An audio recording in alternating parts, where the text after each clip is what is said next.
you? I'm doing great, Edward. Nice to see you again. Good to see you. Thanks for coming in. I appreciate that. So, you've done 3 adaptations in a row, and at least to me, they're all fairly different stories. I was curious, what kind of thematic through line do you see between these 3 films that culminates in Ballad of a Small Player? I would say, it's very hard for me to analyze. I think you're much better at that, but from the outside, But if you force me to, and if I have to look at it, the gift wrapping, the visuals, the setting, the thing that's on the surface, that might be fairly different. And I think that's good because I want to challenge myself. I don't want to bore the audience. I want to give you something new every time, but I want to also give myself something new and feel like I'm exploring, new territory that I know nothing about. So that makes me drift from, talking about Conclave for years and trying to craft that to say, I've said everything about it. I'm empty in that respect. Why don't I do the next thing? And that feels like something that is opposite. It's just an automatic and very natural reaction of curiosity to fill your curiosity. I'm a curious person. I want to learn stuff, and I want to find out stuff. But what I would say is really connects them is they're all stories about people at war with themselves. They're all, Rafe has that, crisis of faith and is ridden by doubt, and Colin has this, has to overcome his addiction. And in the end, they all find peace within themselves, or have to find peace within themselves. They're all people looking for peace. They're all movies told from a very singular perspective. They all try to put you in Rafe's shoes and Colin's shoes and make you have a very visceral physical experience. So in that sense, they're even stylistically, thematically and stylistically connected to me.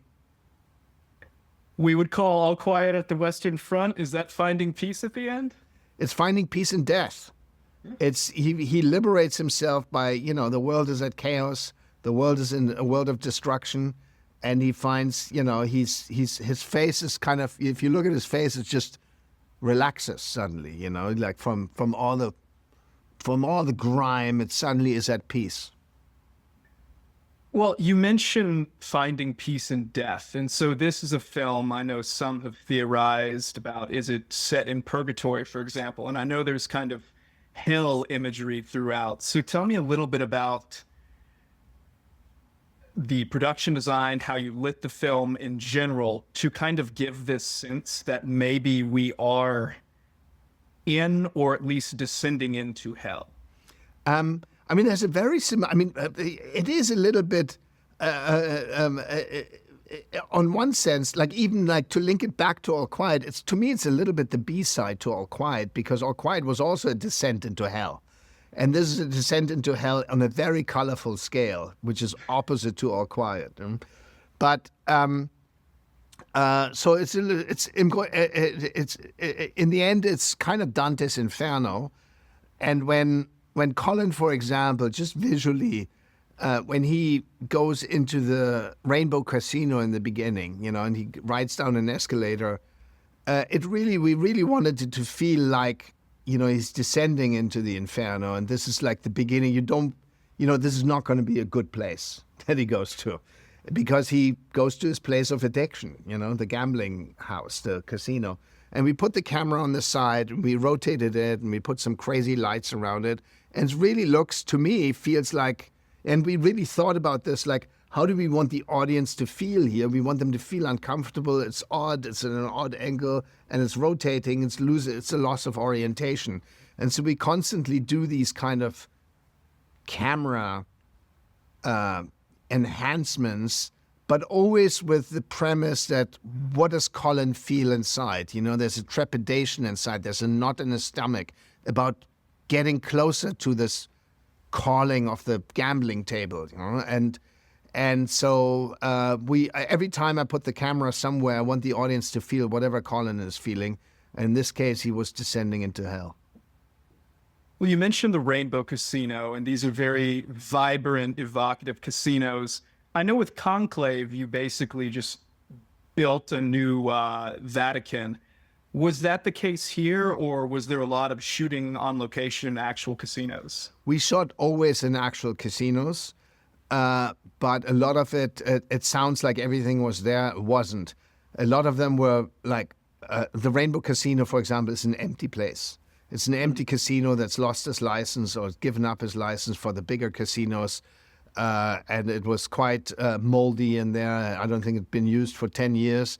So, it's these types of locations that we used. But there were also, there's a big scene with Tilda Swinton gambling. That's a live casino. Sometimes we shot in the back rooms, knowing that not a high roller would come in. So in like VIP casinos that are a tiny bit smaller. So it's a mixture of like the actual live big casinos that we brought back to life and whatever fit the story. You shot in active casinos as well, you're saying? So I'm imagining quiet on set is just horrendous there, trying to deal with all the background noise. Oh, it's impossible. But there was a scene which had very little dialogue. And so we had a section of the casino that we were using, like 10, 20 tables, one corner of a massive, basically, room. Like the room, the size of the entire building. And everything that is deep background is real casino action. It's amazing. And last question, tell me about getting Volker Bertelmann to give you maybe his biggest, loudest score yet. Well, Volker and I listened to the beginning of production. I mean, when I was in prep, I suddenly heard the song by Dvorak, by the composer, and it was so explosive and exuberant. And I was in Macau at the time, and it felt to me this is a pompous Irish man pretending to be a Brit, basically an imposter, walking through a city that copies Las Vegas, that copies Europe. It's the copy of the copy. And so everything's kind of fake and over the top. And the music, and this Dvorak piece sort of inspired, I sent it to Volker and inspired the entire score. We wanted the fireworks in the sky to be also expressed. Or the beginning of Manhattan is another great example. That explosion of the George Gershwin score really influenced the way we wanted to make the score. And I guess, I told Volker, be George Gershwin. Well, it's wonderful work. It's a very memorable film. So thank you so much. Thank you very much. Absolutely. I hope to see you again soon. I appreciate that. Thank you. Take care.